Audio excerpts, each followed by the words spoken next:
Hello गुरुजी, तुमचं नाव कसं? माझं नाव केशव सुभाषचंद्र परांजपे. अच्छा, तुम्ही इथे पूजा कधीपासून करता? मी संकष्टीला इकडे असतो. संकष्टीला. हो, दर संकष्टीला. ओके. याचं काय तुम्हाला मानधन असतं? हां, म्हणजे ज्यावेळेला अभिषेक वगैरे असतो त्याचं जे काही ठराविक मानधन असतं ते आम्हाला मिळतं. अच्छा, तुम्ही भिक्षुकी आणि गुरुजीपणा कधीपासून करता साधारण? मला 2 वर्ष झाली. 2 वर्ष झाली. ओके. पहिले तुम्ही काय करायचं? मी शिक्षक म्हणून काम केलं.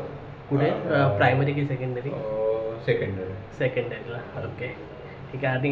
आणि याच्यात जास्त मजा येते की आधीच्या याच्यात जास्त, म्हणजे कुठे जास्त काम करावं असं वाटतं तुम्हाला? माझा दृष्टिकोन असा आहे हां. की जे काम असेल ते मी आनंद घेऊन करतो. अच्छा. आधी पण करायचो, आत्ता पण तसं करतोय.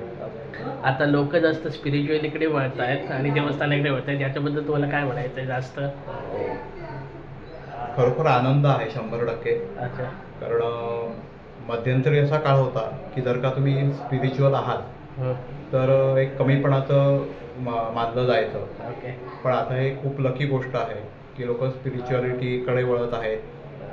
शिवाय लोक पौरोहित्याकडे पण वळत आहेत आणि त्याच्याकडे कमीपणा म्हणून बघत नाही आहे. तर खरोखरच ही मोठी गोष्ट आहे असं मला प्रामाणिकपणे वाटतं. ओके. आणि हे असंच चालू राहावं अशी गणरायाच्या चरणी मी नक्कीच प्रार्थना करेन. ओके. थँक्यू मला प्रश्नाचे उत्तर दिल्याबद्दल. खरोखर थँक्यू. धन्यवाद. थँक्यू. मोरया.